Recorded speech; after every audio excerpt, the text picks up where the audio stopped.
രാഹുൽ, താങ്കൾ തുടരുക. ഞങ്ങളുടെ പ്രതിനിധി ഡാൻ കുര്യൻ കൂടി ഇതിൽ ചേരുന്നുണ്ട്. ഡാനിന് ചില സംശയങ്ങൾ കൂടിയുണ്ട് രാഹുലിനോട്. ഞാൻ ഡാനിന് കൈമാറുകയാണ്.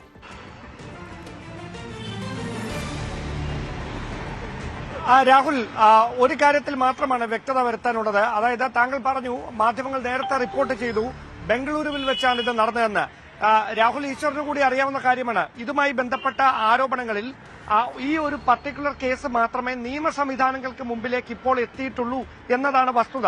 ഗർഭചിത്രം ബംഗളൂരുവിലെ ആശുപത്രിയിൽ വെച്ച് നടന്നുവെന്ന് വ്യക്തമാക്കുന്നതിന്റെ കൃത്യമായ തെളിവുകൾ സംസ്ഥാന ഇന്റലിജൻസ് വിഭാഗം 3 മാസം മുമ്പ് ശേഖരിച്ചതാണ്. ഇന്റലിജൻസ് ADGP അതുമായി ബന്ധപ്പെട്ട തെളിവുകൾ ആഭ്യന്തര വകുപ്പിന് കൈമാറിയിട്ടുണ്ട്. പക്ഷേ അതിന് കാരണമായ ഇര ഇതുവരെ പരാതിയുമായി ആഭ്യന്തര വകുപ്പിന് മുമ്പിലേക്കോ പോലീസിന് മുമ്പിലേക്കോ എത്താതിരിക്കുന്നത് കൊണ്ട് മാത്രമാണ് അതുമായി ബന്ധപ്പെട്ട അന്വേഷണം മുമ്പോട്ട് പോകാതിരുന്നത്. അതിന്റെ അർത്ഥം നാളെ ഇത് പരാതി കൊടുക്കില്ലെന്നോ അതിൽ അന്വേഷണം നടക്കില്ല എന്നോ ഒന്നുമല്ല.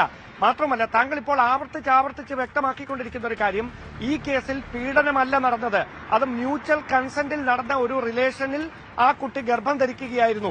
അതിനുശേഷം ബ്രേക്കപ്പ് ആയപ്പോഴാണ് പിന്നീട് ഈ പരാതിയുമായി വന്നതെന്നാണ് ഞങ്ങൾ മനസ്സിലാക്കുന്ന കാര്യം. താങ്കൾ പറഞ്ഞ ഒരു കാര്യം ഭാഗികമായി ശരിയാണ്. അതായത് മ്യൂച്വൽ കൺസെന്റിൽ അവർക്കിടയിൽ റിലേഷൻഷിപ്പ് നിലനിന്നിരുന്നു. അത് എത്ര നാൾ നിലനിന്നിരുന്നു എന്ന കാര്യത്തിൽ ഞങ്ങൾക്ക് ധാരണയില്ല. താങ്കൾക്കത് അറിയാമോ എന്ന് ഞങ്ങൾക്ക് അറിയത്തുമില്ല. പക്ഷേ ആ ബന്ധത്തിനിടയിൽ ഇങ്ങനെയൊരു വലിയ ആരോപണം 3 മാസം മുമ്പ് ഉയർന്നു വന്നിട്ടും ആ യുവതി പരാതി നൽകാൻ അന്ന് തയ്യാറാകാതിരുന്നത് രാഹുൽ മാങ്കൂട്ടത്തിൽ അവരെ വിവാഹം ചെയ്യുമെന്ന ഉറപ്പിലായിരുന്നു എന്നാണ് ഇപ്പോൾ നൽകുന്ന സൂചന. അങ്ങനെയുള്ള ആ ഉറപ്പ് ലംഘിക്കപ്പെടും. ഒരു സംശയം ചോദിച്ചോട്ടെ, അത് പോലീസ് ഉദ്യോഗസ്ഥരോട് ചോദിക്കണം. എങ്ങനെയാണ് ഓൾറെഡി മാരീഡ് ആയ ഡിവോഴ്സ്ഡ് അല്ലാത്ത കുട്ടിയെ രാഹുൽ മാങ്കൂട്ടത്തിൽ മാരി ചെയ്യുന്നത്? ഓൾറെഡി മാരീഡ് ആയ 2024 ഓഗസ്റ്റ് 22 ഓൾറെഡി മറ്റൊരാളെ കല്യാണം കഴിച്ച ഡിവോഴ്സ് ആകാത്ത പെൺകുട്ടിയെ രാഹുൽ മാങ്കൂട്ടത്തിൽ എങ്ങനെ കല്യാണം കഴിക്കും? അങ്ങനെയുള്ള കേസുകളിൽ മാരേജ് ബൈ കോയേഷൻ അല്ലെങ്കിൽ എന്താ പറയുക വിവാഹ വാഗ്ദാനം നൽകി പീഡനം നിലനിൽക്കില്ലെന്ന് കേരള ഹൈക്കോടതിയുടെയും പഞ്ചാബ് ഹൈക്കോടതിയുടെയും വിധിയുണ്ട്. ഇത് താങ്കൾ പോലീസ് ഉദ്യോഗസ്ഥരോട് ചോദിക്കണം. ഈ പെൺകുട്ടിക്ക് ഒരു ഭർത്താവുണ്ട്. ഈ ഞാൻ അങ്ങനെയുള്ള ഒരു കാര്യം ചോദിച്ചോട്ടെ. Sir please. തീർച്ചയായിട്ടും അങ്ങ് പറയുന്നുണ്ടല്ലോ ആ യുവതി മറ്റൊരാളുടെ തീർച്ചയായിട്ടും അങ്ങ് പറയുന്നു ആ യുവതി മറ്റൊരാളുടെ ഭാര്യയായിരുന്നു എന്ന്. അങ്ങനെ മറ്റൊരാളുടെ ഭാര്യയായിരുന്ന ഒരു യുവതിയിൽ തനിക്കൊരു കുഞ്ഞു വേണമെന്ന് പറയാൻ എങ്ങനെയാണ് രാഹുൽ മാങ്കൂട്ടത്തിന് കഴിയുന്നത്? അത് നമ്മുടെ ധാർമ്മികതയ്ക്ക് നിരക്കുന്ന ഒരു കാര്യമാണ്. ജനപ്രതിനിധി സമൂഹത്തിൽ വളരെ നല്ല ചോദ്യമാണ്. ഈ പെൺകുട്ടി ഓൾറെഡി മാരീഡ് ആണെന്നുള്ള വസ്തുത മറച്ചു വെച്ചാണ് രാഹുൽ മാങ്കൂട്ടത്തിലുമായി ആദ്യം ബന്ധം സ്ഥാപിക്കുന്നത്. ഈ പെൺകുട്ടി ഓൾറെഡി തന്റെ ഫേസ്ബുക്കിലടക്കം എടുത്തു നോക്കിയാൽ ആ പെൺകുട്ടിയുടെ കല്യാണത്തിനടക്കം ഒരു ഫോട്ടോകളുമില്ല. ഈ പെൺകുട്ടി താൻ മാരീഡ് ആയെന്നുള്ള വസ്തുത മറച്ചുവെച്ച് രാഹുൽ മാങ്കൂട്ടത്തിനോട് ബന്ധം സ്ഥാപിക്കുന്നു. അതിനുശേഷമാണ് ഈ കാര്യങ്ങൾ അറിയുന്നത്. അതിനുശേഷമാണ് ഈ മാർച്ച് മാസത്തിലെ പ്രഗ്നൻസി. യുവതി ജപ്പാനിലിരുന്നാണോ? യുവതി ജപ്പാനിലിരുന്നുവല്ലോ ഈ ബന്ധം സ്ഥാപിച്ചത്. ഞാൻ ജപ്പാനിലിരുന്നല്ലോ, തിരുവനന്തപുരത്ത് തന്നെയല്ലേ ഈ ബന്ധം സ്ഥാപിക്കാൻ ശ്രമിച്ചത്. ഞാനും താങ്കളുമായിട്ട് എടുക്കാം. നമ്മളൊരു പെൺകുട്ടിയെ പരിചയപ്പെടുന്നു. 6 മാസം മുമ്പ് അവള് കല്യാണം കഴിച്ചോ ഇല്ലയോ, സെപ്പറേറ്റ് ആണോ എന്ന് അറിയാൻ നമ്മുടെ കവടി നിർത്താൻ പറ്റുമോ? നമ്മൾ കവടി നിർത്തി അറിയോ ഒരു പെൺകുട്ടി കല്യാണം കഴിച്ചാണോ ഇല്ലയോ എന്ന്? ആ പെൺകുട്ടി കല്യാണം കഴിച്ചാൽ അറിയാൻ പറ്റൂ? അങ്ങനല്ല. ഈ നാട്ടിൽ അയ്യോ, രാഹുൽ മാങ്കൂട്ടത്തിന് ഒന്നും അറിയില്ല. ചാനൽ ചർച്ചകളിൽ തുടർച്ചയായിരുന്ന ദേശീയ വിഷയങ്ങളെ കുറിച്ചടക്കം രാഹുൽ മാങ്കൂട്ടത്തിന് എന്തുകൊണ്ട് ഭർത്താവിനെയും കാമുകനെയും ഒരേപോലെ വഞ്ചിച്ച് ആ പെൺകുട്ടിയെ കുറിച്ച് ഒരു വാക്ക് പറയുന്നില്ല? ആ പെൺകുട്ടി സാധാരണക്കാരിയൊന്നുമല്ലല്ലോ. വളരെ പ്രമുഖയായ, അത്യാവശ്യം നന്നായി സംസാരിക്കുന്ന, നല്ല പ്രൊഫഷനൊക്കെ ഉള്ള വ്യക്തിയാണ്. പറയാം. താങ്കളൊന്ന് അടങ്ങൂ, താങ്കളൊന്ന് ക്ഷമിക്കൂ. പറയാം. താങ്കൾ പറയൂ. ഭർത്താവും കാമുകനും എന്ന് പറഞ്ഞാൽ ഇത് രണ്ടും ഒരാളാണല്ലോ. താങ്കൾ ഉദ്ദേശിക്കുന്നത് അങ്ങനെയല്ലേ? കാമുകനായി പ്രണയിച്ച വ്യക്തിയെ വിവാഹം കഴിച്ച യുവതി, അതല്ലേ താങ്കൾ ഉദ്ദേശിക്കുന്നത്? അല്ലല്ല, കാമുകനായി പ്രണയിച്ച വ്യക്തിയെ ഭർത്താവാക്കി അതിനുശേഷം മറ്റൊരു കാമുകനുണ്ടായി. അതല്ലേ രാഹുൽ മാങ്കൂട്ടത്തിൽ? ഭർത്താവല്ലല്ലോ രാഹുൽ മാങ്കൂട്ടത്തിൽ. ഭർത്താവ് എന്ന് പറഞ്ഞ് വേറൊരാളില്ലേ? ആ ഭർത്താവിനെ അപ്പൊ അങ്ങനെ സംഭവിച്ചെങ്കിൽ അല്ലല്ല, താങ്കൾ പറയുന്നതാണ് വസ്തുതയെങ്കിൽ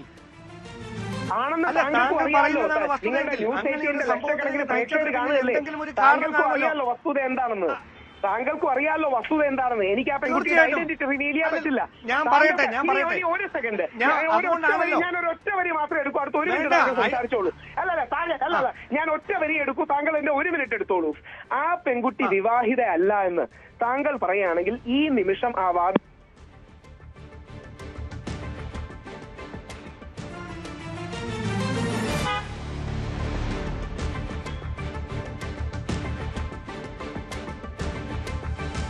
യെസ്, രാഹുൽ മാങ്കൂട്ടത്തിനെതിരായ ആരോപണങ്ങളിൽ ആണ് രാഹുൽ മാങ്കൂട്ടത്തിന് പൂർണ്ണമായ പിന്തുണയുമായിക്കൊണ്ട് എത്തുന്നത്. ഇപ്പോൾ വലിയ വാദങ്ങൾ ഉന്നയിക്കുന്നു. പ്രത്യേകിച്ച് ഇത് പെൺകുട്ടിയുടെ ചതിയാണ്, പെൺകുട്ടിയാണ് ഈ രാഹുൽ മാങ്കൂട്ടത്തിനെ ചതിച്ചത് എന്നതുൾപ്പെടെ ഉള്ള വലിയ വിമർശനമാണ് ഉന്നയിക്കുന്നത്. ചില കാര്യങ്ങൾ മാത്രമേ രാഹുലിന് അറിയാമായിരുന്നുള്ളൂ എന്ന വിചിത്രമായ വാദവുമൊക്കെയാണ്. രാഹുൽ താങ്കളോട് ഒരു സംശയം കൂടി ചോദിച്ചുകൊള്ളട്ടെ. താങ്കൾ ഇപ്പോൾ പറഞ്ഞു ഈ പെൺകുട്ടി ഭർത്താവിനെയും കാമുകനെയും ചതിച്ചുവെന്ന്. അതിൽ കാമുകൻ എന്നതുകൊണ്ട് താങ്കൾ രാഹുൽ മാങ്കൂട്ടത്തിനെയല്ലേ ഉദ്ദേശിച്ചത്? അതെ, 100%. പക്ഷേ രാഹുൽ മാങ്കൂട്ടത്തിനെതിരെ ഈ സ്ത്രീ മാത്രമാണോ ആരോപണം ഉന്നയിച്ചത്? ഈ കാമുകൻ ആരുടെയൊക്കെ കാമുകനായിരുന്നു? വേറെ ആരാണ് ഉന്നയിച്ചത് സാർ? പേര് പറയണ്ട, ഇൻസ്റ്റൻസ് പറഞ്ഞാൽ മതി. അതായത് ഏറ്റവും ആദ്യം ഈ വിവരം എങ്ങനെയാണ് വാർത്തയിലേക്ക് വന്നത്? റിനി എന്നൊരു പെൺകുട്ടി പറഞ്ഞു. റിനിക്ക് എന്തിനാണ് മെസ്സേജ് അയച്ചത്? എന്താ മെസ്സേജ് അയച്ചത്? റിനിക്ക് എന്താ മെസ്സേജ് അയച്ചത്? റിനിക്ക് മോശമായ മെസ്സേജ് അയച്ചു എന്ന് റിനി തന്നെ പറയുന്നുണ്ട്. എന്തെങ്കിലും അസഭ്യം റിനി ഉണ്ടായിരുന്നെങ്കിൽ റിനിയുടെ പരാതി പോലീസ് കേസെടുക്കാത്ത എന്താ? അങ്ങനെയല്ലല്ലോ. താങ്കൾ ഈ പറയുന്നത് പോലെ ലീഗലി മാത്രം പരാതി നൽകുമ്പോൾ മാത്രമാണ് അതിനെ കൺസിഡർ ചെയ്യാവൂ എന്നാണ് താങ്കൾ പറയുന്നത്. താങ്കൾ അറിഞ്ഞാണുമല്ലോ, റിനി രാഹുൽ ഈശ്വറിനെതിരെയാണ് പരാതി കൊടുത്തത്. രാഹുൽ അത് വേറെ വിഷയം. അതായത് റിനിയാണല്ലോ രാഹുൽ മാങ്കൂട്ടവുമായി ബന്ധപ്പെട്ട വിഷയം ആദ്യം പുറത്തു കൊണ്ടുവന്ന് പറയുന്നത്. ഒരു സെക്കൻഡ് ശ്രദ്ധിക്കൂ, ഫാക്ട് അല്ലേ, നമ്മൾ വസ്തുതകൾ വെച്ചല്ലേ സംസാരിക്കാൻ പറ്റൂ. റിനി എന്ന് പറയുന്ന വ്യക്തി കൊടുത്ത പരാതിക്ക് കഴമ്പില്ലെന്ന് കണ്ട് പോലീസുകാർ റിനിയെ പരാതിക്കാരി പോലും ആക്കിയില്ല, സാക്ഷിയാക്കാമെന്ന് പറഞ്ഞു. പരാതി ഇല്ലാതെ അവിടെയാണ് ഞങ്ങളുടെ പ്രതിനിധി ഡാൻ കുര്യൻ വളരെ കൃത്യമായി പറഞ്ഞു. അതായത് ഈ ഇര മാത്രമല്ല ഉള്ളത്, വേറെ ഇരകളുണ്ട്. അവരെ സംബന്ധിച്ചിടത്തോളം താങ്കളെ സൂചിപ്പിക്കുന്ന പോലെ അവർക്ക് പൊതുമധ്യത്തിലേക്ക് വരാൻ ചില സാങ്കേതികമായ ബുദ്ധിമുട്ടുകളുണ്ട്. മാത്രമല്ല, എന്തുകൊണ്ടാണ് കോൺഗ്രസിനകത്ത് യൂത്ത് കോൺഗ്രസിന്റെ നേതാവായ സജന AICCക്ക് പരാതി നൽകിയത്? എന്താണ് ആക്ഷേപം?